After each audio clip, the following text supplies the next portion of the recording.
এটা বোধহয় আমার শেষ নির্বাচন, আল্লাহ যদি আমাকে কবুল করেন তাহলে হয়তো শেষ নির্বাচন।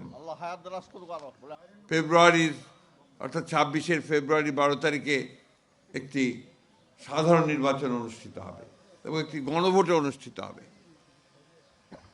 এই নির্বাচনে আপনারা নির্ধারণ করবেন, গোটা বাংলাদেশ নির্ধারণ করবে যে আগামী 5 বছরের জন্য এই দেশটি পরিচালনা কারা করবে।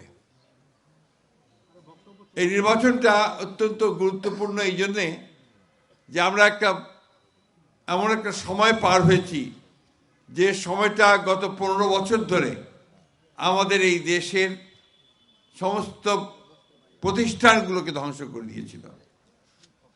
আমাদের গণতন্ত্রের যে প্রতিষ্ঠানগুলো, ইনস্টিটিউশনগুলো, সেগুলোকে ধ্বংস করেছিল, আমাদের অর্থনীতিকে ধ্বংস করেছে এবং শুধুমাত্র কিছু সংখ্যক ব্যক্তিকে অতি ধনী করার লক্ষ্যে ব্যাংকগুলোকে লুটপাট করেছে, বিদেশে টাকা পাচার করে দিয়েছে এবং সামগ্রিকভাবে গোটা দেশের মানুষকে তারা বঞ্চিত করেছে।